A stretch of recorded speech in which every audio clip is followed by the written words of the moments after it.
والصلاة والسلام على سيدنا محمد وعلى أهل بيته الطيبين الطاهرين. بثلاث صلوات.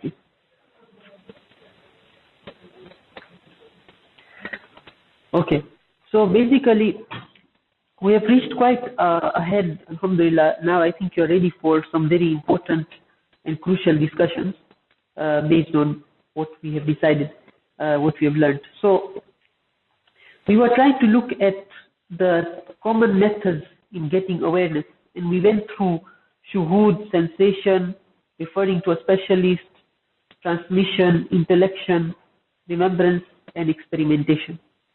Of course, we are coming to remembrance and experimentation today. The only thing, if you remember carefully, is that each of these is, if you want to know that it is correct, you have to either connect it to, what do you call it, ilm huzuri, direct knowledge.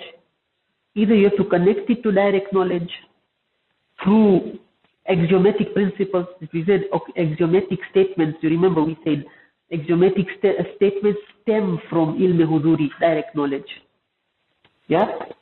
So either all of them have to be connected to direct knowledge, or they have to have a certain istidlal behind them, a certain logical inference. Shuhud itself is direct knowledge, so we have no problems with it. It's direct knowledge, so there is no problem with it. Okay? Sensation also, we talked about the fact that sensations, we talked about the fact that, you know, they can be referred back to certain types of, knowledge. And the istidlal that we talked about is that we say that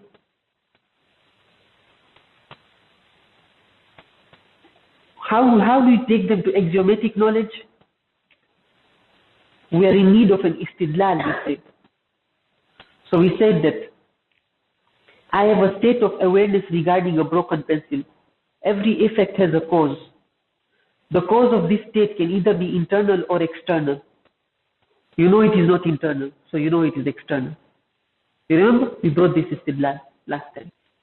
So this is one istidlal. And as you go ahead, we say that for sensation, what things are not required. Intellection, we've already seen how intellection itself has got a process, and that process is based on ilm huzuri. That we actually see the process of intellection when the istidlal is done. That istidlal falls completely within the intellectual framework which is there inside your mind, and you witness how this framework works with ilm huzuri. So we talked about that. Okay? We talked about what the intellect does. Said that three things, four things: generating universal concepts, assimilating and analyzing, assenting to what is perceived directly, which we said, okay, what is perceived directly is perceived directly, therefore there is no problem with it. You can see with your mind sees that this is correct. But through the process of logical inference. And we said the process of linking and returning reflective essence to axiomatic essence requires this process. And we already shown how this process is itself an axiomatic process. I think last time we discussed this. For that you need to refer to the previous notes. Then we talked about the value of intellection in the logical inference. You see, said that the mind clearly sees the relationship between the first and the second propositions, and therefore assents to the result in an axiomatic way. Right? Then we talked about transmission, and how the transmission also is based on an istidlal. Remember? We said that Ali told me about an accident. Ali is trustworthy. A trustworthy person's word has to be taken. Therefore, the occurring of an accident has to be accepted. Remember last time we told you? But there are many other factors that you need to consider. The trustworthiness of narrators, that itself has an istidlal. The number of narrators also has an istidlal. We say that such a large number of people can't lie together. Isn't it? That's an istidlal. And since there are a very large number of people, therefore they have not lied, therefore they've said the truth. Okay? The completeness of the signification of the words towards the meaning. Who remembers this? What was this? The completeness of the signification of the words towards the meaning. Yes. Yes, the part of analogies. We say that normally people speak in a natural way. If they want to speak in an unnatural way, they have to bring a certain context. And since they have spoken they have not brought the context, therefore they have intended the natural meaning, not the other meaning.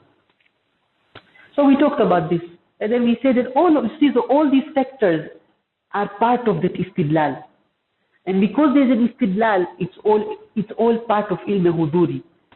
Because it's all part of ilm huduri, you have proofs for everything. Yes. You are taking them all back to obvious statements.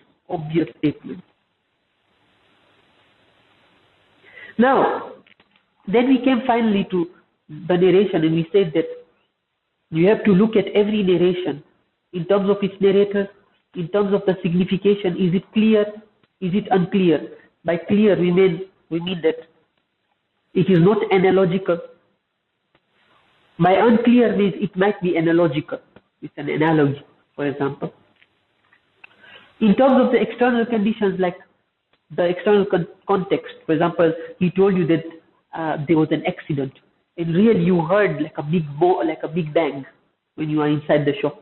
So you come to know from these external things that what he's saying is correct, right?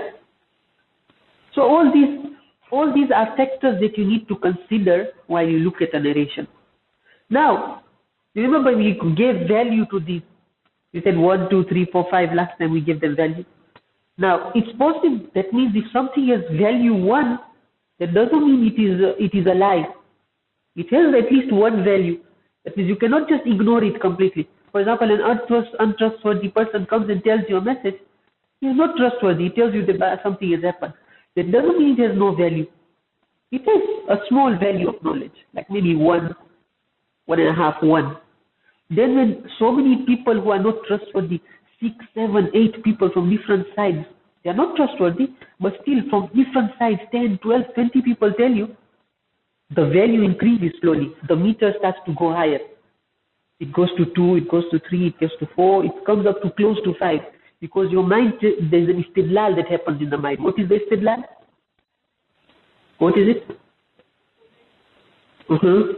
Yeah, so many people cannot lie. They have no reason to lie. And people, why lie when there is a reason?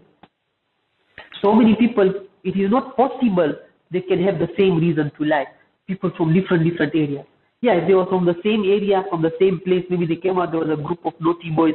Maybe they lied together, they want to trick you. Well, this guy came from Kariako, the other guy came from, for example, Upanga, that one came from, Kigamboni. So you know that they have not met somewhere. So there is an istidlal in your mind going on. As long as there is an istidlal, you are okay. So this is what we discussed last time. Of course, it's very exhaustive. There is much more inside. We can't go right now very much deep into it. These are in usul, by the way. That's why you see why the scholars have difference of opinion, because only in this, some of the Maraji have the Sekharij. They sit down and they discuss about the sanad, about the terms. All of these terms are discussed intricately, one by one. The proofs are seen from the Quran, from the riwayat, one by one they are addressed. So, for example, this sitting itself, this whole structure here, can take also almost 7-8 hours of high-level discussion at the least. At the most, up to 1 month, 2 months of discussion by scholars. Then they come to a conclusion together. Anyways, so we come to the next one, the value. So we said, you remember we brought these istidlal. Yeah? These istidlal, these istidlals were there. Inshallah, when I send you the notes, everything will be clear, inshallah. Then we talked about referring to a specialist. Also here there is a certain istidlal, we said. Hassan believes in A. Ali believes in A because Ali believes in A. Ali believes in A because he's an expert. Anyone who is an expert can be trusted. Therefore, Ali. Then we came to experimentation that I was wanting to do today, to discuss about today.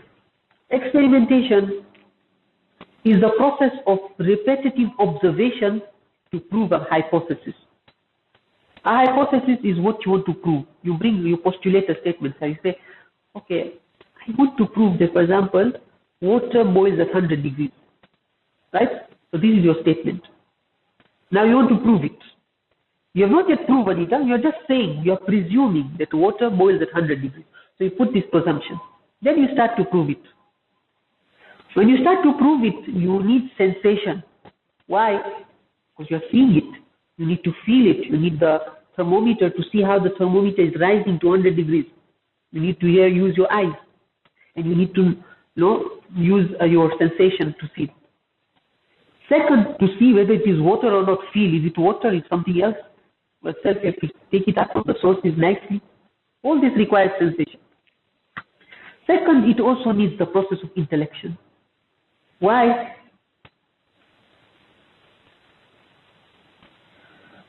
Through the process of repeatedly observing, it links the observations to a universal principle.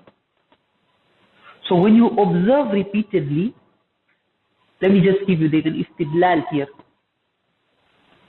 The istidlal is like this. Who can tell me what is the istidlal here? For example, you repeat 10 times. You boil water and it boils at 100 degrees. You boil again, 100 degrees. Boil again, 100 degrees. So many times you boiled, you saw that it is boiling at 100 degrees. Then you conclude, water boils at 100 degrees. What is the istidlal here? Because you have just observed repetitively, isn't it? What is the intellectual process that makes you understand that water boils at 100 degrees?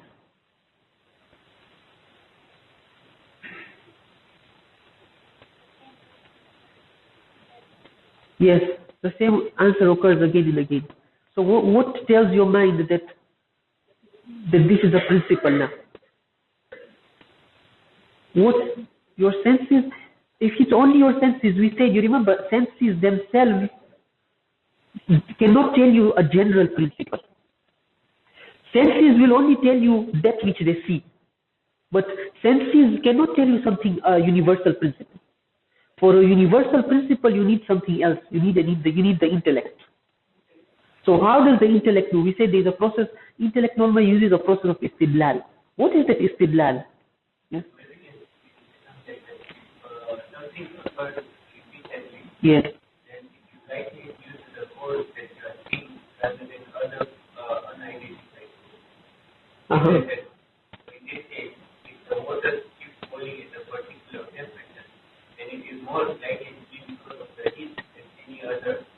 Okay.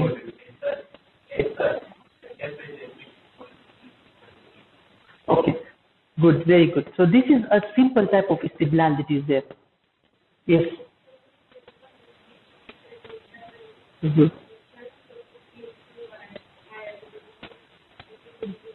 Why do you feel the chances of it repeating are high?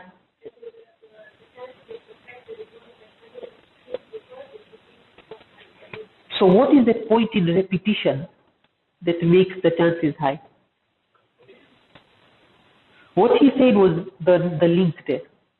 See, what makes repetition be the reason why it will happen next is because repetition, your mind doesn't istidlal. It says that something that repeats constantly is because of a certain cause, because of the presence of a certain cause. And because that cause is present, therefore, the principle will remain. So it's because of the law of causality, the principle of causality. What does the mind say? The mind has seen, I have seen this entity repeating several times. Repeating several times means there is a cause. There has been a cause, a constant cause. And therefore, because the cause is still present, this effect will still be there. What is the cause here that your mind has seen? is the fire. Now your mind sees that because the cause is still there, therefore the boiling will still happen. You see? So because it's the law of causality here again. Through the process of istidlal, your sight and the process of istidlal together helps you to come to this decision. So you know, if someone can tell me the istidlal, I think I did not write it here, but the istidlal will be like this. Okay, it will be like this step.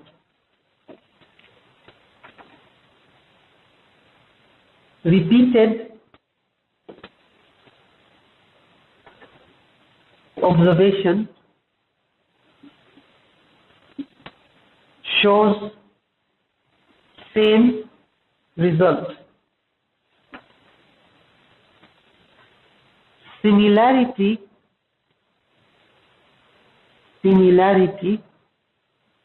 of result is because of the presence of a cause. Therefore, as long as the cause is present, the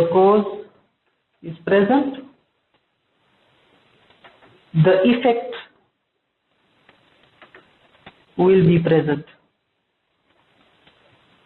You see the istidlal that you make in a scientific discussion? As long as the cause is present, the effect will be present. This is the istidlal.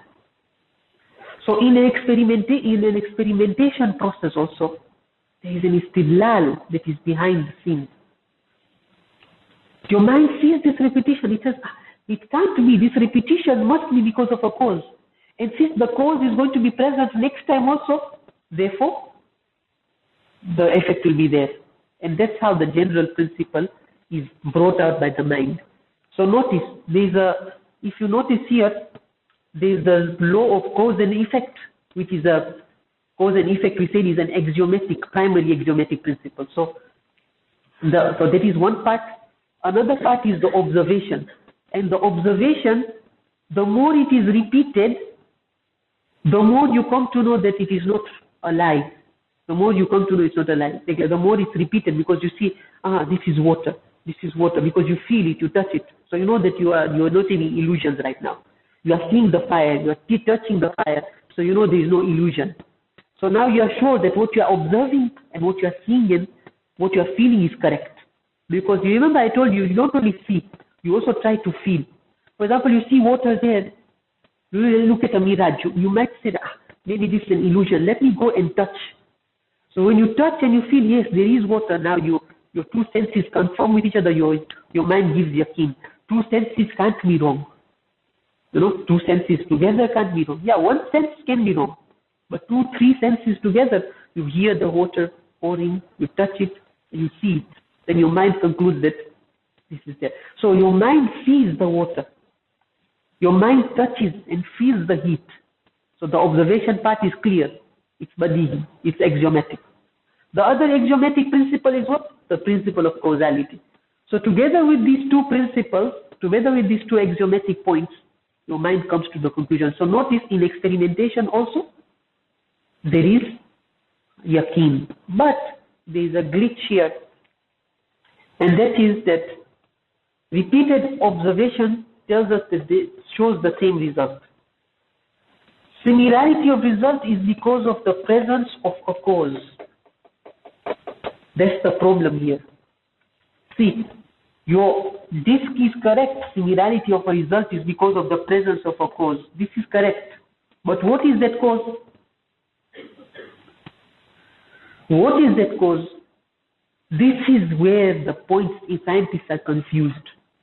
That's why scientists say that there is no particular way you can find out the cause. See, right now you saw that there is heat. Heat is the cause, isn't it? How do you know that heat is the cause, is the only cause? How? When you place the heat down, and then afterwards you observe water boiled. You put another piece of heat, again water boiled. Another place heat, again water boiled.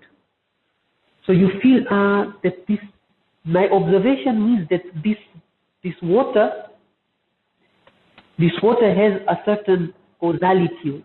This fire has certain causality on the water. But the scholars are saying, how sure are you? Maybe there is another supernatural entity that whenever you bring fire down, that is the one that is causing the boiling process. How sure are you? Is the water? Are you seeing the relationship between the water and the fire and the water, to be able to conclude for sure that it is the fire that is doing it? That's what the philosophers talk. And that is where the answer comes, which I'm going to give you right now, inshallah. So we notice it depends on the sensation and intellection. Sensation, why? Because you have to see everything. Intellection, why? Because when you see repetition, you come to know there is a cause. This is the process of intellection. But also, knowledge about the various factors that can affect the relationship also have to be considered. You should try to consider all the other factors. So, for example, when you're doing experiment about water, right? They noticed that water, when you put it at sea level, it boils at 100 degrees. But when you put it on top of the mountain, it boils at 80 degrees. What's the difference? Why on top of the mountain it boils at 80 degrees? Why near the sea level it boils at 100 degrees? Because of the pressure. The air pressure at sea level will force because you see, it's as if the molecules inside the water want to run out. They want to run out fast. They want to run, fly out. But when there is pressure from outside, the air molecules are saying, wait, you're not allowed, because they're pushing the water down. Stay, because the pressure is high. So many air molecules are there, pushing the water down. Until now, when the water molecules are so angry and frustrated, they break the doors and run out at 100 degrees. But now when you put it on top of the mountain, the pressure is less. So because the pressure is less, the air molecules are also lazy. Stay down. No, they try to push you down. Now, because of that, there are not so many and they are weak because pressure is low. So what happens? By 80 degrees, the water molecules are free. Now, I'm not sure 80 degrees, I'm saying maybe 90 degrees. I'm not sure. I'm just saying it's lesser on top because the pressure is less, so they fly out faster. So now, this happens what? You have to try as a scientist to place different factors inside. For example, you notice that water that you take out from the sea boils at different temperature than water that you take out from the stream. Why? Because stream water, it doesn't have salt. Seawater has salt. So you notice salt also has an effect. So make sure the water that you are trying to boil has to be uncontaminated. Only H2O by itself without any minerals included into them. All factors have to be included inside that water. You have to consider the pressure. You have to consider also maybe some ultraviolet rays are affecting. So you have to reduce those ultraviolet rays. Put the experiment in a dark room. Dark room where there are no other ultraviolet rays apart from the heat itself. So you have to consider all these factors because maybe the ultraviolet rays are creating an effect on those OMEL molecules and they are causing the molecules to be a bit excited. So better we also reduce the ultraviolet rays. And all other factors have to be reduced till finally you make the water boil at that temperature. So as a scientist, you have to consider all factors. The more you consider the factors, different factors, the more your ma'rifat level rises. Look, when we talk about experimentation, that water boils at 100 degrees, that doesn't mean it has no knowledge value. It has a certain knowledge value. Remember I told you. But now when you consider, the more you consider different factors, the knowledge value keeps on rising. So a scientist who considers pressure, who considers ultraviolet rays, who considers light, who considers all these other factors, you trust that scientist more in his research than that other scientists who were careless about these factors, who didn't care. No, I don't care about these other factors. No, because maybe those factors are affecting the boiling point of the water. So we say that as such, you need to consider all the factors to make sure that those other factors don't have a causality in that 100 degrees. So we saw that pressure has a causality. So we have to maintain a constant pressure. We have to maintain a constant, for example, pressure. You have to make sure there are no electric signals happening. Electric signals also might affect the boiling point, because the electric signals might cause the electrons to become excited and the atoms will. So all these factors have to be considered till finally you come to a conclusion. As such, scientific research needs to have all the factors in mind. Okay. Now that we have understood this, we go to this. Second thing, the third thing that you also need to do is you have to reduce the amount of errors. How? By making sure all tools are working well. Your experimentation tools, they are working well. 5 senses are working well. Your eyes, everything. And there are also, we said that there might be illusions and all. Try to reduce those factors completely. So make sure there is enough light so that there are no optical illusions. Make sure all these factors that might lead to an illusion are not there, so that you know that there are no illusions. And try to verify from different angles, so that you know it's not only from this angle maybe I'm looking wrongly, from that angle, from the other angle, so that your Burhan tells you, Baba, you're repetitive, because you have repeated from different angles, therefore the angle at least is not one of the factors why you could get an illusion, because you changed the angle. You see? So this is how you slowly come to conclude on a scientific principle, all these considerations. Now, the scientist, Ayatollah Misbah has said, okay, the scientist says, so what is the process of experimentation? Is through the process of raf and waz. Raf and waz means what? To remove and to keep. Raf means to remove. Waz means to keep. So in an experimentation, what do? That's what we do. We keep heat, we remove pressure. We have to remove certain things, we need to keep certain things. You keep heat, you see boiling happening. You remove pressure, you see that the pressure that all the boiling points are the same. But when you keep pressure, you see at different pressures, the boiling point is different. For example, in medical experimentations, when you want to see that, for example, does a certain medicine work on a certain virus, they do the same. They inject the medicine inside the person, okay? Then they see that medicine in different conditions of the body. When the sickness is there, when the sickness is not there, when antibodies are there, when antibodies are not there. So they have to place sometimes other chemicals to see when those other chemicals are present, will this medicine work or it will not work. They have to consider different body types, different blood groups. This blood group is there, the other blood group will not work. Well, if it's in the other blood group, will it work or not? All these things have to be considered. This is called the process of raf and waz. Now,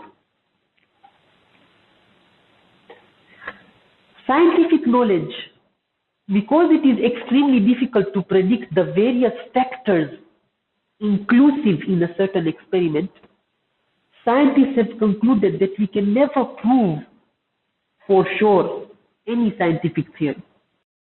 You cannot predict. You can't.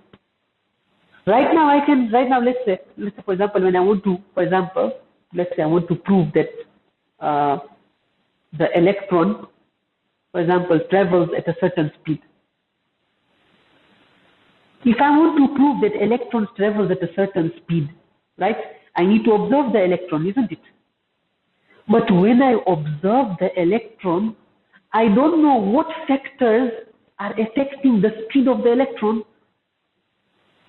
Okay, I try to think, maybe gravity is affecting the speed. Maybe, so I start to write down what might be affecting. I write down. Maybe the light, presence of light. maybe the presence of electromagnetic waves, maybe the presence of gravity. So I tried then to do that experiment in a situation where there is no gravity, where there are no other factors. I tried to reduce those factors. But maybe there are other factors that I don't know about. You see, I don't know. How sure are you there is something else that you have not discovered that is affecting the speed of the electrons? You can't. That's why the scientists are saying, themselves they've said, that we can never be for sure prove any scientific theory. That's why scientific knowledge comes under question, big. And that is why people who do Quran and science have to be very careful. When they say science, they take a scientific process and they say that, Mama, Quran, look, has said this 100 years ago. Problem, because this scientific thing might be later on disproved. Because we don't know whether for sure what are the factors affecting. Right now, scientists are saying that the universe is expanding. Then you use that verse of the Quran that says that وَإِنَّا لَمُوسِعُونَ وَالسَّمَاءَ بَنَيْنَاهَا بِأَيْدٍ وَإِنَّا لَمُوسِعُونَ, that we have created the universe with strength and we are expanding it. Now the word musi'un means we are making it big. Now wasa can mean physical, can mean spiritual, can mean different ways. But we, because we want to prove that scientific theory, we use this verse to prove that scientific theory. But maybe that scientific theory is not proven. The scientists themselves, they say that it can be afterwards reduced because we don't know the various factors that are affecting. Right now, how did they come to know that the universe is expanding? You know that, yeah? Okay, they looked at the telescope. Then in the telescope, there are certain telescopes that can tell you the what do you call it, the spectrum. They show you the spectrum, the kind of spectrometers. So they show that they see that whenever something goes away, it goes towards the red. There's a red shift. Whenever it's coming towards you, there's a blue shift. Right? Now because they observed there's a red shift, they came to know that everything is going away. But Baba, who knows that this red shift is caused by the moving away of the stars, or is it caused by something else? Or are the stars moving away in that direction for a temporary period of time right now, and maybe they will return in another way? We don't know. We don't know. Yes. Yes. Yes, to the earth, yeah. Yes. Yes. So right now, for example, exactly. So for example, previously they thought that the earth is the center. Then they came to know that the sun is the center. Maybe later on again they'll discover that the sun is the earth is the center. Who knows? How will they know that the earth is the center? They will say that, look, the whole universe has been calibrated based on the position of the earth.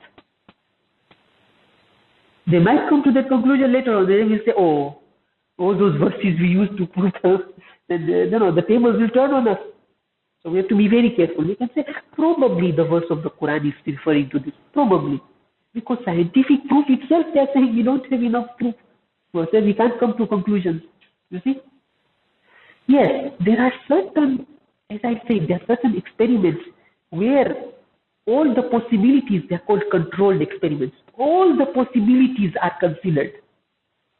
All the possibilities possible. Your mind doesn't give even a shadow of doubt that another possibility would be inclusive. Give me examples.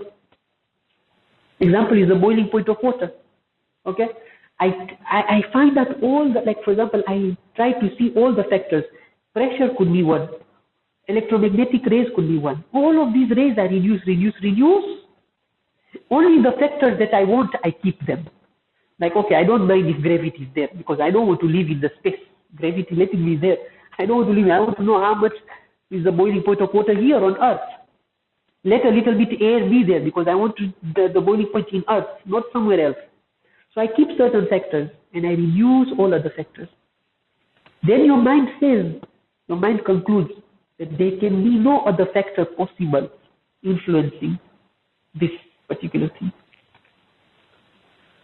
Anyways, So that's why you can have certain scientific procedures that are 100% correct, especially direct observations. Sometimes you've got direct observations. How do you see direct observations? You see under the microscope actually that bacteria was destroyed by the antibody. You saw it with your eyes. You saw with the microscope that the antibody was eaten. The antibody ate up the virus. So you come to know that, these antibodies have, you've seen it, your direct observation tells you that this has happened. And you do it several times and you see it happening. So when there's something with direct observation, that can be taken into consideration with direct observation. But when it's experimentation where you want to kind of hypothesize and postulate a certain general principle, or you want to kind of guess a certain cause, that is where a problem can come. Now, the process of work, okay, I gave an example here. In the process of electrolysis, you know what is the process of electrolysis? They keep, for example, water. Okay, what they do is that they want to divide the molecule of water. So one of the ways you can divide the molecule of water is through the process of electrolysis. You add an acid inside, and then you put a certain acid, whatever acid you put inside, because it needs some kind of acidity. And then you keep, for example, one rod, for example, a copper rod and an iron rod, depending on the, and I don't know, there's two different rods, the magnesium rod or copper rod. Copper and, for example, iron, or magnesium and iron. You put on two sides, and then you put it in an electric current. Then what happens, the negative forces, because this is from the negative pole, it creates a lot of, for example, positive ions to concentrate on this area, and negative and positive ions on the other side. Then because of the dissociation of the ions, water molecule starts to break down. Hydrogen comes out, oxygen. I just explained simply the whole process, but it's quite complicated. There are reasons why this happens. Now, there was one person who got a Nobel Prize, Arrhenius. He got a Nobel Prize through this, because of doing this work on electrolysis. But he had not considered one or two factors. Afterwards, another scientist considered those other two factors, 2-3 factors that are affected. For example, the nature of the electrodes is important. What type of electrodes there? What type of chemicals you need to keep there? How much level of affinity is required? All this maybe that other previous scientists had not, but this one had taken into consider all of these factors, and then he got another Nobel Prize. You see? So scientific discussion is like this. Unfortunately, this is quite deep, and therefore you need to consider various factors until you reach yaqeen that there is no other factor. But there is one thing. There is one very quick way to know that something is a factor or not. Very quick way. And that is called the process of wazn. Wazn means to remove.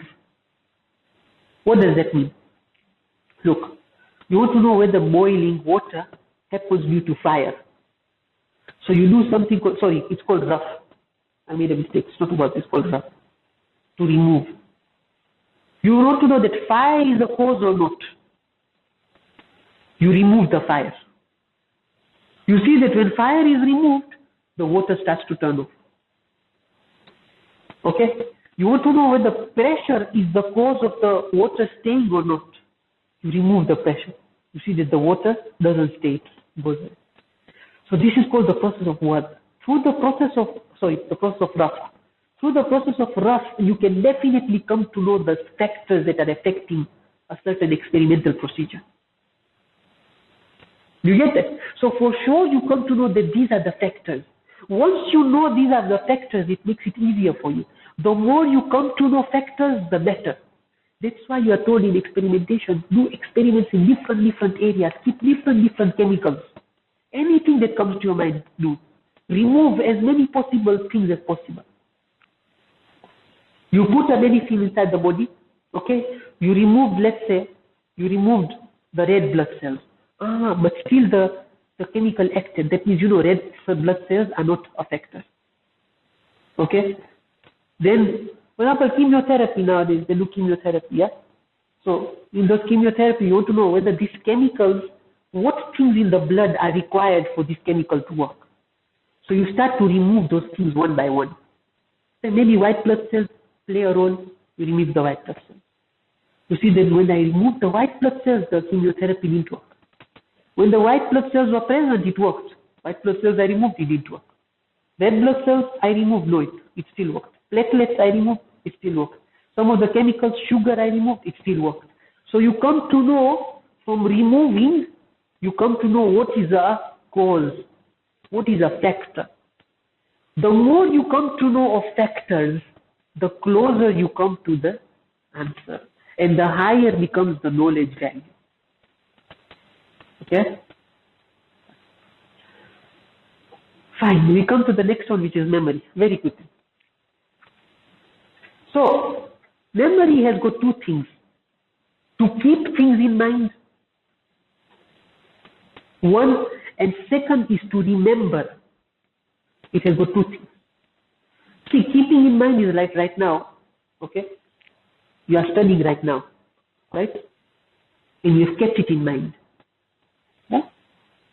You have kept this in mind. Someone taught you a certain language that chair means kursi, okay? In Arabic, kursi. So now you have it in mind, kursi, kursi, and you have it in mind right now. You know that like a language. A language right now, for example, all the words of Gujarati that you knew from young age, you have them in your mind. This is to keep in mind. But there is another process, which is the process of remembrance. Means what? You forgot. You forgot. And now you are retrieving. So both of them, you need to see what value do they have. How do you come to know the value of these two things? How? The only way you can come to know the value of memory is through personal accounts and anecdotes. So you start to look at different people. You start to judge them. You see that, this person, does he remember this thing? For example, you see that, okay. So memory is a bit of a tricky point. You have to look at the human beings in general, and you have to look at specific people also. Human beings in general, you ask, how accurate is memory in normal human beings? It depends on several factors, isn't it? It depends on what? Age. What else? How far it is. Yes? What else? Yeah. How commonly it is occurred. Okay, things like this. How much it was repeated in your mind. Also, it depends. Sometimes it depends on personal factors, like the memory of a specific person. Maybe one specific person is very sharp in his memory, photographic memory. Other people are not. So first you have to consider the general human population and see how common and how accurate is memory. Based on that, you can say that, based on that you can give a factor. That means you start to decide the value of knowledge. It's a memory for someone who wants to retrieve something that happened 1 year ago. Okay, 5 months ago, 6 months ago, it's accurate. But something beyond 6 months is not accurate. So I cannot trust. So the knowledge value starts to decrease exponentially beyond 6 months and more. So you have to start to judge each and every scenario properly. Each and every person also properly. That's why memory is not a very, very excellent tool. You have to help it with other factors and things to be able to support memory. I think this doesn't have too much discussion, but for example, for those who want to know more, like things like people who memorize the Quran. So for the Quran, because of the nature of the verses of the Quran and the way they are, the way poetic they are, scientists themselves, they say that such statements stick quickly to the mind. And depending on how much time you spent in repeating it, and how was the memorization process. So for example, the Hafizan Quran, every day they repeat the Quran in their mind. So for example, 10 days they have read the Quran in their mind. Every 10 days. So if you know that someone has been repeating the Quran every 10 days, definitely he's whatever he'll tell you of the verse of the Quran, you can trust. Someone who he has not been repeating the Quran, you can't trust. So you see, all this depends on the factors, 3-4 factors that you need to consider, and based on that, memory will become. and some are private sector. So, for example, personal sector is someone has a photographic memory, and you've seen that he has a photographic memory. So, when that person with a photographic memory, even in the class, you'll notice, they'll point out, ask him, but in that book, what was written? He'll tell you, yeah. See, because you trust, the knowledge value is high. It goes up to 4.5 if you do a ratio between 1 and 5 for a person with photographic memory. So, it depends on the personal factors also. Alhamdulillah, we've been able to finish this. Now, a very, very important discussion before we go for the break, extremely crucial discussion, is there are certain people who I told you last time, they are called skeptics, and another group of people are called relativists. Two types. They are skeptics and relativists. How do you argue with a skeptic? And how do you prove your point to a skeptic? And is skepticism correct or not? And what about relativism? Once these two things are clear, then we come to realize there is absolute knowledge. When you come to know there is absolute knowledge, then you can prove everything. Anything becomes clear. But as long as you don't know that something can be proven, if something is relative always, and it's not absolute, and something cannot be found because of constant state of doubt, skepticism, then sorry, all the knowledge value, every knowledge that you get, always doesn't have 5 knowledge value. It will be between 3 and 4, or 2 and 3, and therefore you can never conclude for the right. You can never conclude for the truth. And it leads to complete state of ignorance. We had people in the past like this, they were called the sophists. They even doubted their own existence. And now even in this day and age, we have got groups like this. Who has heard of hermeneutics? Have you heard of hermeneutics? Okay. Now, this is a very important discussion. See, right now, I don't know if you heard some time back Sajjad Hasnain Walji's lecture. You know, there was a Khoja symposium some time back. And then Hasnain Walji gave a lecture there. And then he mentioned the name of the so-called Dr. Soroush. Okay. Now, Dr. Soroush is one of the champions of hermeneutics. Dr. Soroush was a powerful scholar in Iran. Because of Ayatollah Misbah and all, they kept on discussing with him, but finally he could not prove his point, and he was trying to get into the university students. He went out abroad, and then they banned him. He himself went away. Now he's in the Western universities.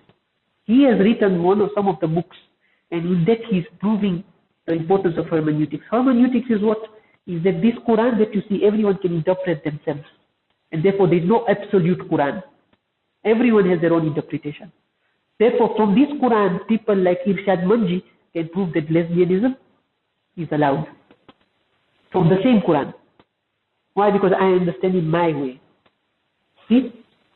This is one of the big dangers that the Khoja community today is facing. I don't know if the intellectual community is aware of this or not, but we are facing it right now. In the West, it's already started. It's trickling down towards the East. Now, there is no absolute morality. There is no absolute understanding of religious texts at all. There is no absolute. There is no absolute understanding of reality and knowledge. Forget about that. Nothing. Yes. So for example, Soroush and his likes would say that heaven and hell is in this world. With this I understand it. I am a human being. I understand it this way. So inshallah, if we get time, we'll also deal with that with the help of Allah, so that we are strong enough to thwart all these doubts. Wassalamu alaikum wa rahmatullahi wa barakatuh.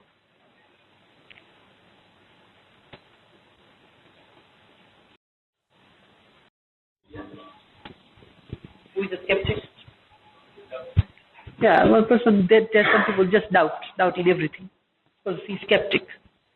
The skepticism is a whole school of thought at times.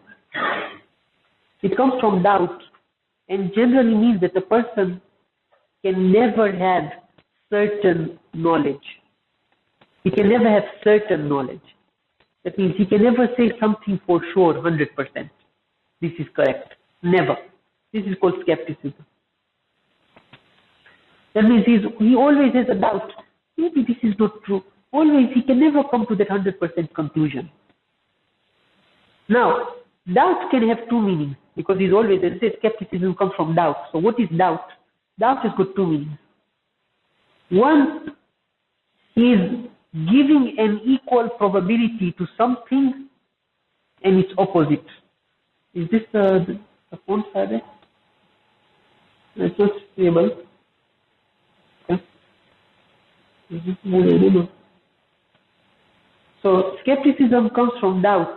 As I said here, it has two meanings: giving equal probability to something and its opposite. First, look at this. Yeah. So something and its opposite. Let me give an example. For example, someone tells you that you see a person inside the room. You feel that, can I be friends with this person or not? Will this person be a friend of mine? Thank you very much. Can this person be a friend of mine or not? For example, you ask yourself, see a person sitting. So your mind tells you that 50% maybe will be my friend, 50% he won't be my friend, right? Or you start a certain task, you doubt that, will I be successful in this task or not? Your mind tells you 50% you'll be successful, 50% you won't be successful. This is one type of doubt where you give equal probability to something and its opposite. But there is another type of doubt which means just not being certain about something.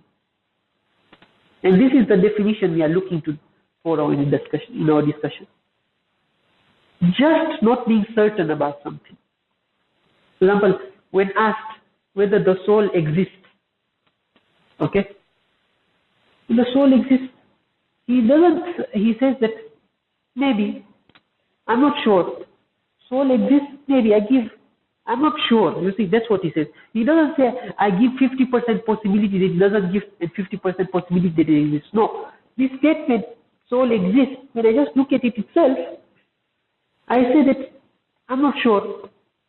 That state of not being sure. And that's what we are discussing right now. Not that state of doubt when you are making a decision. Not that. Not in that issue. In issues to do with knowledge. I'm not sure. That's what we mean here. Now, there is something called universal skepticism. Universal skepticism is what? Is when a person believes that certain knowledge, not certain knowledge, certain knowledge, like yaqeen, certain knowledge, that is yaqeen, can never be achieved about anything. He believes that yaqeen can never be achieved about anything, whether it is material, spiritual, or otherwise. Universal skepticism. See, some people say that some people are skeptics in science. They say the scientific skepticism. They say the science can never tell you something 100%. It's called scientific skepticism. There is sometimes intellectual skepticism. They say the intellect can never tell you the right thing. There are some intellectual skeptics in this world. Some of the Muslims, unfortunately, they are intellectual skepticism. Skeptics. They say the intellect can never tell you what is correct. 100%. Right? There's intellectual skepticism. Now there is something called universal skepticism where someone says that throughout, you as a human being can never achieve certain knowledge. Certainty you can't achieve. This is what we are discussing about right now. Now let us continue with the definition. There is something else called relativism. Now what is relativism? Can someone tell me? Can someone guess what is relativism? Yes? Relativism. You've heard, isn't it? Relative morality, relative stuff. What is relativism? Yeah, something depending. Yeah, it comes from the word dependence. Excellent. Something depending on something else. But here, what would mean knowledge? Yes? Yeah, knowledge of, yes, of the present time. General, no, knowledge in general. Now, whatever knowledge. See, knowledge about anything depends. Now, I want to just tell you something. Relativism means that knowledge about anything depends on certain conditions like culture, society, mindset, external environment, and is never absolute. That's what is meant by relativism. To say that knowledge is never absolute. It always depends on something. It always depends on something. That's what it means by relativism. For example, let's say, here the examples that come.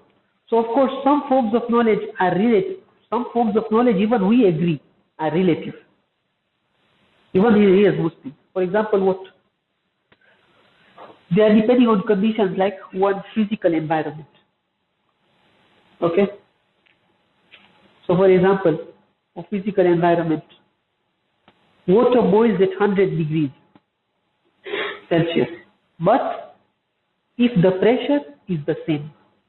So you see, water boiling at 100 degrees depends on the pressure being the same. There is a condition. It depends on this condition. You understand, eh? Again, condition of time. The population of Tanzania is 45 million. But what? In relation to this year. Next year, the population might increase. It might decrease. This year is 45 million. I don't know. That's what I think. I don't know the present population. Just giving an example. Or conditions of place. Occurrence of a solar eclipse. Occurrence of a solar eclipse. But it depends on what? Depends on the position of the place. It depends on what? The position of the place in relation to the sun and moon. So for example, the occurrence of a solar eclipse is relative. It might be occurring in Tanzania, but it's not occurring in the UK. Because you know how solar eclipse happens, yeah? The sun is there, the earth's shadow falls, the moon's shadow falls on the earth. Now, if you take a football, okay, and I give you a torch, if you take a ball, a tennis ball, and you turn on the torch, yeah? So you see big light there. Imagine it's dark. You see a big light. At the same time, you see the shadow of the ball on the wall. Now, if you take, so notice that everywhere the shadow will not be there. Only one particular place will have the shadow. Now you move the ball upwards, the shadow will be somewhere up. You move the ball downwards, the shadow will be down, depending on how you keep the ball, where you keep the ball. So notice that the presence of solar eclipse depends on the position of the sun, the moon, and the place that you are. So solar eclipse position also is dependent. Okay? It's dependent, and therefore it is relative to the place. Sometimes it's conditions of personal taste. Sweet potatoes are tasty. For some people, they might not be tasty. People don't like, you know. Some people like. For example, maragi and ugali. Some people like very much. Some people don't like. This is depending on personal taste. So is it good? Some people say, yeah, good. Some people say that. Beauty. For some people, for example, this is beauty. For some people, that is beauty. So the beauty also differs. This is handsomeness, that is handsome. It depends what people look into. So this is relative. You understand? This is relative. Some people don't like white. Some people like, for example, dark. It's all relative. It depends on the personal taste of that person. Sometimes the conditions are an agreement between people. The condition. So, for example, for some place, this is a law. For some other place, that other thing is a law. For example, in one place, in Islamic government, adultery is haram. Non-Islamic government, adultery is halal. Because of the contract in the government. The government has agreed with the people that we are going to follow Islamic government, therefore, but that other country has not followed this. So notice that because of a contract, change in contract, the laws change. Or for example, the laws of, for example, traffic laws. In Tanzania, you drive from the right, from the left, yeah? You have to keep left. In Iran, for example, you have to keep right. Why is this? This is a contract signed. We agreed as people that we want to drive on the right hand side. So it's just a contract. That contract causes a difference. Now, when we talk about relativism, if you notice in the previous example, in the examples of relativism, the conditions considered are of two types. Conditions of external world, conditions of the mind. Conditions of the external world like what? Time, place, environment. See, he mentioned. This was conditions of environment. That is an external world. Conditions of time, like it's of the external world, time. Place of the external world. But some are of the inside the mind. Like what?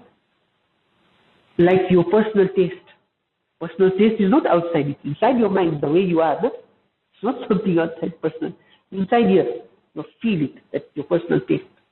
Right? Or the conditions that we make are also not outside a condition, like this is something is written outside condition. No, it's in the mind. My mind and your mind, they sit down together and we agree. The agreement takes place where? In the mind of the 3 people, 4 people, 5 people, 100 people. They agree together. And then this agreement is written down. The agreement in paper is not an agreement. You can tear it away and throw it in the bin, but the agreement still agrees. Why? It's still there. Why? Because it's between the minds. So notice the conditions are sometimes in the external world and sometimes the conditions are in the mind. From this we come to know that there are 2 types of relativism depending on the type of conditions. There is ontological relativism and there is epistemological relativism.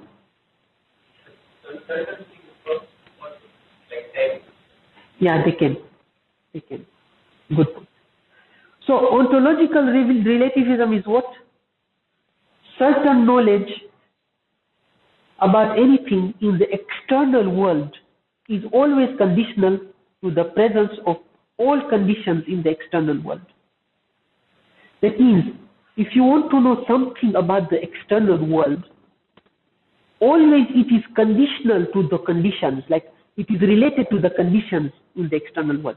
For example, if I want to know the population of a certain place, the population is conditional to time. This time it might have not, next year it might have another population. So notice things in the external world always have their conditions. If I want to know whether this boils at 100 degrees, it depends on the conditions like pressure and all that. You see? So all the time there are some conditions in the external world. When you talk about ontological relativism, is when you can only have certain knowledge when you have considered all the conditions. And this to a certain degree is true. Because remember even in science we talked about the fact that in the external world you need to see the conditions that are affecting that thing. So a certain degree this is true. But we don't want to discuss about ontological relativism right now. Is certain knowledge, the second one, epistemological relativism, which is what? Certain knowledge that is yaqeen about anything is dependent on the mindset, the perception, the personal taste. This is true. The personal taste and the insight of a person. That means everything, they say everything is dependent on the conditions of the mind. That's the problem with the epistemological. Because ontological relativism is fine to a certain degree. Why? Because yes, things in the external world, they depend on certain things. They depend on causes. They depend on, for example, the position in place, the time, everything. But to say that your knowledge about anything depends on the mindset of a person, the perception of a person, the personal taste of a person. So for example, I know that God is there. They say, yeah, God is there. According to you, you feel like there is God. You perceive like that. But as for me, I perceive differently. I don't think God is there. You say, well, but the sun is rising. Yeah, maybe for you it's right. Yeah, for you it's right. Because the way you are, you perceive it that way. For me, maybe it's not rising. Something like that. There are some the people who are relativists like that. For me, maybe it's not rising. Maybe it's because of the way you are, because of your previous thoughts or something.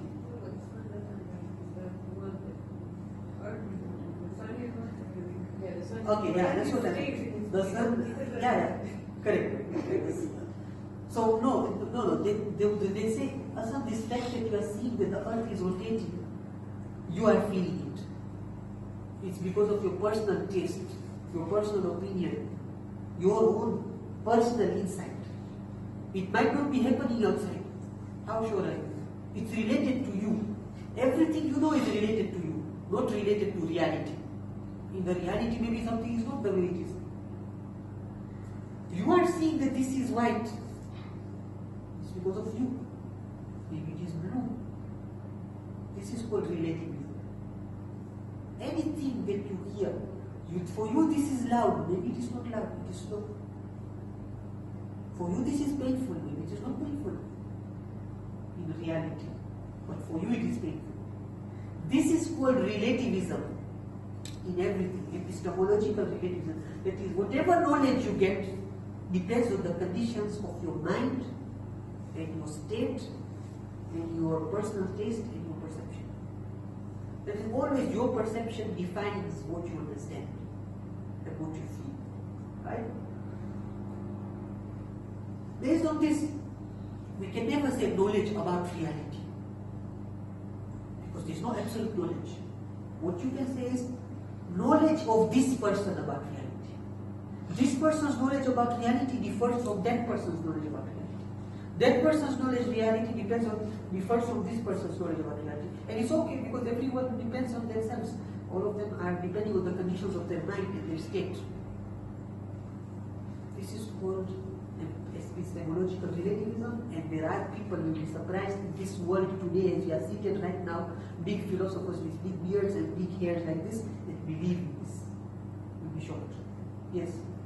Isn't that also when we say that certain people with certain level of spirituality are able to perceive things in different ways, so it is their reality which we cannot see? Correct. Those people who perceive a higher reality, it's not that the previous reality goes away. You understand? They've just seen a deeper layer. So it is their personal reality. No, and I cannot relate to it because I can't see it. but you can relate to it. It's not that it doesn't exist outside. It does. If you want, you can reach there. See, what they say is that you will see it differently from the other person. That's what relativists say. We say no, outside there is a certain reality. They say what? That this person will see it differently from that other person. And that other person will see it differently from the other person. We say no, all of them will see the same thing, depending on their spiritual state. If he reaches the state of Muhammad, sallallahu alaihi wasallam, inshallah, more than we can, of course. But those, maybe the imams, even the imams can't. But if someone were to reach that level, if someone, which is not possible, but if he were to reach, he would see the same thing that Muhammad, because the reality is one. See, even when a person sees something, yes, you do. It's just the same thing, but Yes. it's different perception. It's just like seeing a chair. You are seeing a chair, I'm seeing a chair, but both we are seeing it from a different perspective. Yeah, now that is difference in perspective, that is fine. Different because you are looking from that side. But if I come on that side, I'll also see the way you are seeing. Isn't it? But they are not saying that. They are not talking about perspective. They are not talking about perspective. They are saying that you are seeing from that angle that way. If I come on your side and look at it, I will see it. Maybe it's something personal. I'll see different. It's kind of a, you can say it is a, they say it's a coincidence that both of us are seeing the same. It's a coincidence that both of us are seeing the same. Oh, by the way, you are seeing a black chair. Maybe your definition of black is different from my definition of black. Problem. So maybe I'm talking something and you are understanding something else. I'm speaking one language in English, you are understanding a completely different thing. We can't relate to each other. And this is the basis of hermeneutics that I was talking about. We have to understand Because different. like we see hermeneutics. Can I write down? Okay. Right. Because I want to advise you to read about it right now. Yes, okay. Before this class. Like I was thinking. Yeah, hermeneutics. Hermeneutics. Can you see my charger for my computer charger? Sorry. Okay. So, hermeneutics like this. Hermen, Hermeneutics. Okay? So, what does it mean? But this is the basis of hermeneutics. It starts like this. That everything, your perception depends on what you and your perception. Okay, let's not go very much deep into this right now. So based on the question that you asked was that, for example, someone who's reached higher level of spirituality, he can see something deeper, but that doesn't mean he doesn't see the material also. He sees the material the same as you, only he can see something more, which you could also see if you raised your awareness, if you raised your perception. So it's not like relative in the sense that he sees something else and you see something else. He sees something more, you just see something less. That's why people think that they are not more than he is. Yes, this is called relative morality. So in that case, nobody is wrong. That means no one is wrong, everyone is right. You see, this is the basis of all wrongness. Everything wrong, like and after Zamana, Ma'aruf will become Munkar and Munkar will be Ma'aruf. This is the thing. Munkar is Ma'aruf, Ma'aruf is Munkar. Because there is no Ma'aruf, there is no Munkar. Everything is correct. Because of you. You are the us. You, human being. This is the basis. The basis of all this is humanism. Making human being the origin, not God. Removing God into your human. Therefore, knowledge, therefore God becomes your tool if you believe in God. Becomes your tool. Now, this is how the world is becoming like that. So if people do not believe in God, it doesn't exist. Yeah. But there are some people who believe in God, but they think God is just a tool in their own hands. They are the us. God will do whatever the human wants. Yeah. This is a very dangerous scenario and situation, which is a bit of an advanced version of in the story of Ashab Kahf. In the story of Surah Kahf, where Allah talks about two friends. Yeah? You know about the story of Kahf? Go to Surah Kahf, inshallah, if you have time. The story of two friends. These two friends, what happened is that one of them had a big garden, and in that garden there was a beautiful stream. It was a beautiful garden. And on the other side was this poor man. And this rich man, when he entered this garden, he was proud. He said, look at me, this is all because of me, I'm such a great person. And even if I die, Allah will give me good in the hereafter. See now, look how he brought himself high. That I am the one, the origin, the us. God will do what I say. This is the state of humanism that we are facing in a very advanced level. So this story is there, it is a beautiful story to take the chance to. Now, what skeptics and relativists say? What are their statements?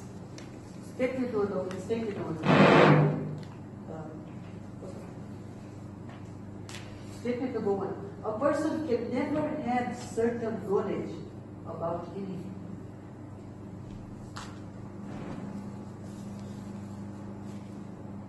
Okay? A person can never have certain knowledge about anything. If you look at this statement carefully, it negates itself. Remember I talked about this. How does it negate itself? Yes? Yes, what's Yes, you are sure that you cannot have certain knowledge, isn't it? So, you must think that you can't know for certain anything. But the thing that you cannot know for certain anything, are you certain about it or not? He's stuck now. If he says, I'm certain, I got your name. That means you have one certain knowledge. If he says, no, I'm not certain, then why are you telling me for something that you are not certain about? If you are not certain about, why are you telling me? So it's like this. If you are sure about this statement, then you have certain knowledge about something. As such, the above statement cannot be universal, the statement that you're saying that a person can never have certain knowledge. And if you aren't sure about it, then it is not a principle. You yourself are not sure about it, why are you telling me? First, be sure about it. The problem is if you become sure about it, you go against your own statement. So he is in trouble. So this is one easy way to thwart it, to thwart the argument. The second statement that they say is any knowledge a person and is only that person. This statement also negates itself. How? Same way. How? Yes? I'm trying. Yes. Because it is, he's saying it is related to the mindset Yeah. and the personal taste Yes. of that person. Yeah. That means he knows that. No, correct, correct. So you have to ask this person that this knowledge itself that you have, this statement itself, is it absolute or relative? Is it this self depending on your own mindset? If it's depending on your mindset, it doesn't apply to me. You go to Jahannam with your knowledge. It doesn't apply to me. Because it's relative. You yourself are saying relative. If you are saying that this knowledge is absolute, if you are saying it is absolute, then it would apply to me. If you are saying it's absolute, then you are going against your own principle because yourself you are saying everything is relative. Then you are saying this is absolute. Now you are being bad. You are being a naughty boy. If you are saying that this is relative, if everything is relative, and this statement only is absolute, for what reason only this is absolute? Why other statements can't be absolute? Your statement is absolute. No, it's relative. It doesn't apply to me, to hell with your knowledge. Because it doesn't apply to me. I have my own knowledge. You see, this is how you answer them. So then you can never win an argument. It's like this. An example, a person comes and tells you this statement. I don't know English because I have been living all my life in the jungles of Amazon and have never seen a white man and have been feeding on the grubs of the earth and the leaves of the trees. And he says this all in English. If he says it all, he's already by the longer he speaks, the more you come to know this guy knows English more. What is he doing? The more he speaks in English, the more you come to know that he knows English more. Baba, I don't know English, but I have never been, I have not seen any language. I have no problem with you speaking in English. The more you speak, the more I come to know you know English. So this poor guy is saying, but there is no absolute statement. This statement yourself is absolute statement. If you are saying there is no, this statement is absolute. The more he tries to prove himself, the more he is in trouble. Like, it is like they are in a court. The more he brings proofs, the more he proves himself wrong. The more he brings proof, the more, because he has to use absolute statements. If he wants to prove himself, he needs to be able to explain me, isn't it? How will he be able to explain me if he believes that thing which he's saying is relative? It only applies to him. It cannot apply to me. Gone. So his case always, I think this needs to turn off.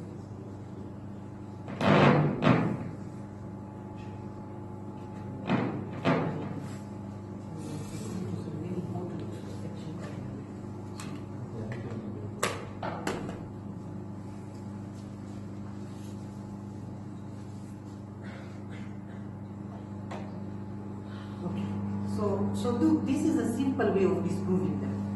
Okay? But there is a more complicated way now. We want to see what are these people saying exactly.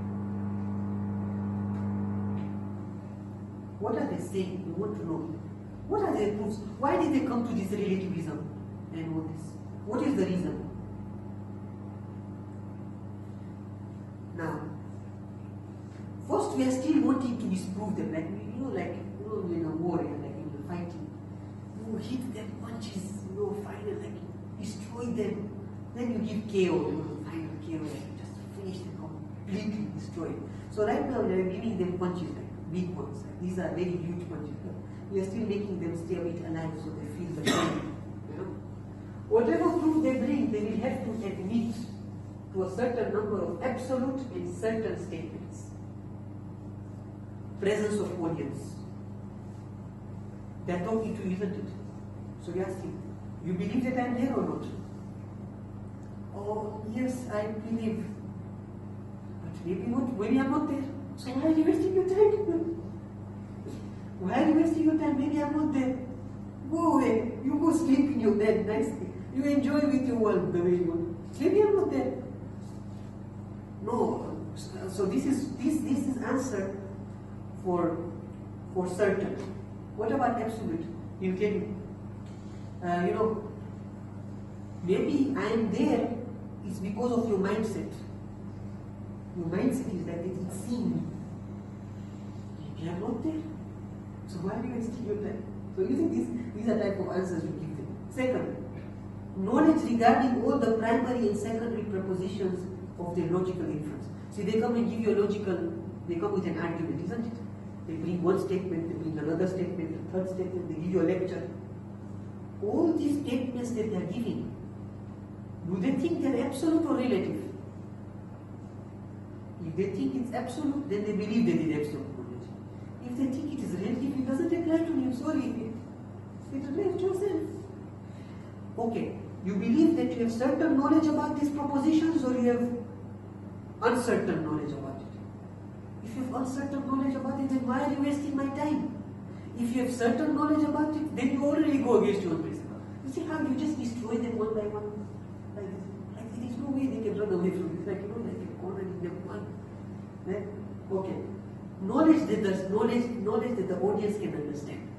Do you believe that I can understand what you're saying? Yes, for sure. So you have sure knowledge.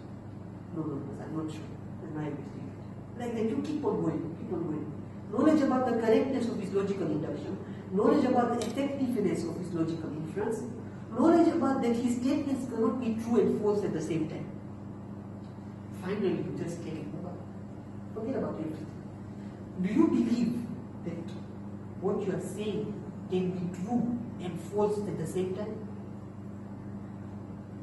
He says, yes, I believe that. For sure? Yeah, for sure. So you have sure knowledge about something. You are saying there is no sure knowledge. At least about this statement you have sure knowledge. First thing. Secondly, do you think it's absolute or relative? Yeah, this is absolute. Again, he's in trouble. If he says it is relative, he's in trouble. So these people, they don't have chance. They just want to waste our time. So now, I'm also wasting your time. Understand? They could have wasted time with people who are dumb. So we need to kind of answer them this way. So when you talk with this type of people, no, I know you're not facing it now, but in the near future you will face it. In another 1-2 years, because all those doubts that are in the West slowly will trickle down here. The students will ask people around us. Okay, so what are their proofs now? Let us try to see what their proofs are. Proofs brought forth by skeptics and relativists. Sorry, this is both. So now we are killing two birds with one stone. Both skeptics and relativists. What are their proofs? One, errors in some of the knowledge. People have discovered errors in some of the tools of knowledge, like the 5 senses, trusting others, etc. They can no longer, as such, they can no longer trust. Sorry, it's not truth. As such, they can no longer trust those at all. What does it mean? For example, you are closed in a room and you trusted that friend of yours, right? But one day he lied to you. So from now you will never trust him because now he has lied to you. Once he lies to you, you come to know that this guy is not trustworthy, right? Now, this person, these people are saying, Baba, first of all, we discovered that, that atoms are just, they don't have anything inside. Afterwards, we discovered that they've got electrons and protons and neutrons. Afterwards, we discovered, oh, there are only electrons, protons, and neutrons. There are different things inside. Finally, they come to the string theory. So now they come to know that scientific knowledge and observation is not a trustworthy thing. Okay? Also about the 5 senses. They come to know that I heard something, but it was not that. So they think, from now on, we can't trust this. That's one problem. Second, also some people who claim to have authentic tools of knowledge like intellect, we see that they have difference of opinion. They have difference of opinion. This one also says, I believe in intellect. This one says, I believe in intellect. But they have difference of opinion. If it was true, then all of them should have one statement. In summary, this is what they say. The means of knowledge are sensation and intellect. Sensation and intellect make errors. When a tool of knowledge has errors, it can no longer be trusted. This is the summary of one of their arguments. But I think by now you people are strong enough to answer this. Will you help me out? How will we answer this argument specifically?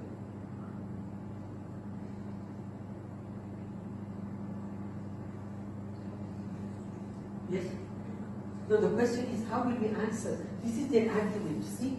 They are saying, the skeptics, the means of knowledge, of certain knowledge, are sensation and intellect. Sensation and intellect make errors, they say. When a tool of knowledge has errors, it can no longer be trusted. This is the result. If it has errors, you can't trust it. Isn't it? Give you an example. There is a ruler. Okay? The ruler, you come to know this ruler, it's not measuring nicely. Or your weighing scale. You are weighing every time that Maziva person was coming, you were weighing, for example, 2 kilograms. But it was only 1.5 kilos. One day you come to 1.5. So then can you trust that weighing scale? You can't trust that weighing scale, isn't it? So they are saying, we have seen intellect, people have difference of opinion. We have seen five senses, it tells us wrong things. We think there is a whole swimming pool there. It's just a mirage. So it tells us something wrong. Therefore, when a tool of knowledge, it can no longer be trusted. Therefore, you cannot trust these tools of knowledge. Therefore, you cannot have any truth. That's one of their rules. How will you answer that? How did they come to this conclusion that these errors are occurring? So they have to, they might have used some way of coming to this conclusion that there are errors happening. Yeah. So, for example, Even they could have made errors. so even they could have made errors. Okay, this is a good They answer. have come to this That's a good answer. The only problem is it can even worse their situation. For example, what? Those Shakiyat and Namaz will problem with. You teach him the ahkam of Shakiyat. So the guy goes to he worries more he does shak, you know. So when the people in Shakiyat and Namaz, you try, it's a good answer. Like I'm not trying to, that's a very good answer. But the problem is this guy will become even more problematic now. You say, Baba, now even this I can't trust what I say. So I'm bothered. So what is the way to answer? One way. This is one way, which is correct. That means you put him in that kamisa, he goes in his kapoor and sleeps all day. Well, he goes. Okay. This is a good. So first, Pasad is good. This is one way. What's another way? What's another way to answer? Sensation and intellect are not the only awareness methods. Very good. Hassan. Sensation and intellect are not the only awareness methods. We are saying since we in the start we discussed all these in the previous slide. 6 to 7 sources of knowledge we say. Okay, the main are 3. Shuhud, intellect and but what about shuhud? We have ignored shuhud completely. It is a whole direct knowledge. You have not thought about it. So this is one answer. So answer for the one. Firstly, the two mentioned are the only sources of knowledge. You have issues like shuhud also. And shuhud there is no errors because it's direct. Yeah? Indirect knowledge has errors. Direct knowledge has no errors. And we say all those axiomatic statements and all of them are reverted back to what? Direct knowledge. All the reflective essence, we say they only get value when they can be reverted back with istidlal to the axiomatic essence. And axiomatic essence go back to direct knowledge. So we have no problem. We have direct knowledge. That's the good thing about this. Yeah? Sometimes what happens is they tell me like they have a different perception, we have a different Yeah. So they tell you it's a different opinion, but they do have theories or whatever to prove themselves. But you still know that you like proofs and they don't believe in God. Yeah. You believe in God, so how do you Yeah. So we answer them like this. We say that look, there are certain knowledges that are direct. You are saying that there is only 2 types of knowledge. 5 senses and intellect. Okay, there is one another source of knowledge. Just like you are trying to talk to me, and you are trying to convince me what you are saying, and you are expecting me to understand your perspective. Try to understand my perspective. You tell me like this. Try to understand my perspective. My perspective is this. And this and that. Try to understand that. Right? Now, statements which are axiomatic stem from Shubhut. As such, they can never be erroneous. And all the statements that can be based on Shubhut will therefore be unerroneous. This we already discussed before. Number 2. Oh my God, time is up. Sorry. So this is the second and third proof. How do we do this? Huh?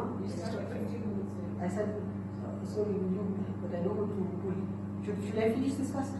Is it okay? Okay. Fine. It's against my policy, though, but still it's okay. Now, what is the second proof?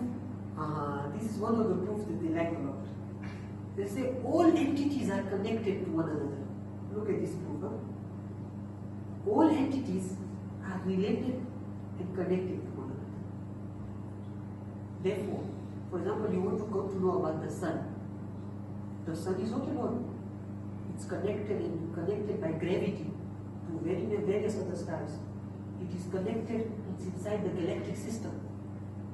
And you can only understand, therefore, if you want to understand the sun, you have to understand the whole galactic system. And by the way, the galactic system is under the universal system. To understand the galactic system, you have to understand the universal system. See, that means to understand the sun, one entity, you have to understand all the other entities. Because the sun is connected by gravity to everything. Gravity is like a net. All entities are connected in this net of gravity. Just like gravity, see, because see, sun is connected to other stars, those other stars are connected to other stars, those other stars are connected. So it's a whole net.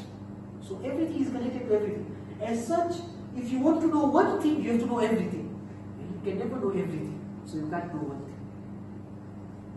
You see them, they are very smart. They like to use these big words.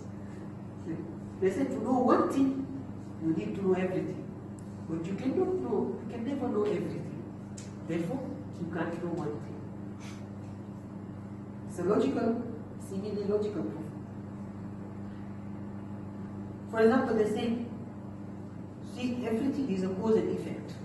Even in this world, for a lion, for something to exist, for example, if you want a fish to exist in the ocean, it needs sunlight, it needs, I don't know, rain, it needs so many things, it needs a fresh system, it needs different fishes inside that help it bring the food, for example, you know, all these things. One small fish needs so many things, so it's connected to so many things. To understand this small fish, you have to understand all of those things, because they are all connected. Therefore, you can never know that small fish, because you can never know all those things that it's connected. Therefore, you can never know it. That's what their argument is. Now, in short, this is what we are saying. All entities in the world are related and connected to one another, therefore knowing one entity would require a person to know all entities. Therefore, either knowledge of all or knowledge of none. A person can't know everything, therefore no one can know anything. This is their argument. Answer, the first statement is flawed. Because, what is the first statement? This one. All entities are connected, and because they are connected, to know one, you need to know all. Because you can't know all, you can't know one. This is the answer. A person, ma'rifat, the knowledge that we have, is not just about these external entities that are existing, but we have also ma'rifat about non-existing entities. For example, right now when I say non-existence is not there, do you have knowledge about it? Non-existence is not there. Isn't this a statement? You know it. Non-existence is not there. It's a statement, isn't it? You have certainty about it. But non-existence is not related to anything such that you can say that, you understand? Yeah? It's not related to anything. So there are certain things that are to do with non-existence. They're not even related to anything outside. They don't have any causality and effectivity between other entities. So that I need to know those other entities to know it. Things like non-existence. No, non-existence doesn't exist. Or for example, being and not being. being and not being is impossible. Being and not being together is impossible. The concept being, the idea of being itself is not a cause or an effect of anything. It's just a concept. So there are certain things that are not external entities, but still you have knowledge about them. They are abstract concepts of the mind. They are abstract statements of the mind. You understand that, yeah? So your argument says that your argument is only correct regarding if it is correct. It's about external entities that have got relationship with one another, not abstract concepts of the mind. That's one answer. Number two, who said that if things are related to one another, necessarily their knowing them also has such a dependence? If something is related to one another outside, does that mean knowing that one thing I need to know the other thing? Let me give you an example. Am I not an effect of my father? I'm an effect of my father. Okay, all of us are effects of my father. But to know me, do you have to know my father? Sometimes it's not all the time. Right now, you people know me to a certain degree. Or I know you people, but I don't know any of your fathers. I know a few of your fathers. But I still can't know you. For example, if I want to know the color of your skin, do I have to know the color of the skin of your father? No, I can just see you, I can know what color of the skin is, for example, this color. Yeah? Or if I want to know that you are intelligent or you are not intelligent, or if you are, for example, active or not active, do I have to know things that affect you? Just by seeing you can know these things. So, if I want to, for example, if I want to know that the sun is shining, you can't know that the sun is shining or not. Because first you have to know the earth properly. Because it's connected to the earth. Come on, man. This is the biggest job in the world, If you want to know how, if the sun is shining, I have to know that far star that I cannot even see right now with my eyes. I have to know that star first, how it is. I can't even see it right now. No, because you can't know that the sun is shining. Come on, man, I can see the sun shining right now. What I'm saying. So this is something you can easily refute. This is one thing. If you say you can't know anything, your answer was at the end you said that therefore you can't know anything. So I want to ask you a question. How did you know this statement? That knowledge about entities can only be achieved if you know about everything. How do you know? You know about everything? I don't know everything. So how did you know this thing? So you said to know one thing, you have to know everything. So how do you know one thing?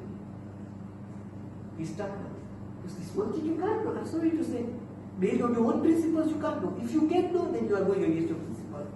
This is one of those answers, cliche answers. The third one is the possibility of the mind influencing the knowledge achieved. So some of them say that the mind influences the knowledge you have achieved. So they say that our mind can manipulate. For example, our mind is like a spectacle. Spectacle that makes things big. Or so it's like a spectacle. Or for example, the tools of knowledge that you are using, they can manipulate the external world. So for example, right now you can see red. Right? You can see red. Maybe it's not red. Your eyes are making you see red. This you feel it's soft. Your skin is making you feel it's soft. Okay, so things like this. The answer that we give, so they are saying like this is the argument. Knowledge of anything is dependent on the tools of knowledge, with the possibility of the tool of knowledge influencing the knowledge. So they're saying the tool can affect the knowledge itself. There is no possibility therefore, because it can affect, it's changing. Whatever is coming from inside, the tool of knowledge is changing it. It's giving you a wrong picture. Therefore nothing can be known. First of all, we answer this. We have direct knowledge which doesn't have any tool. You people unfortunately don't have direct knowledge. We have direct knowledge. We can see there are some things that are direct knowledge. In direct knowledge, there is no tool such that if you say the tool manipulated. It's direct. That's the first answer. The second question, the second answer that you give, all these different clauses that we have, axiomatic clauses, all reflective clauses, we have agreed that the direct knowledge is no problem. That we've agreed. all these other clauses, we can revert them back to direct knowledge. As long as we can revert them back to direct knowledge, therefore there is no position of manipulation. The manipulation point doesn't come, because we can all revert them back to direct knowledge. This is a simple answer. The more complicated answer, inshallah, when you study philosophy. Wassalamu alaikum wa rahmatullahi wa barakatuh. But I think with these answers, we are strong enough to destroy the arguments completely. There is no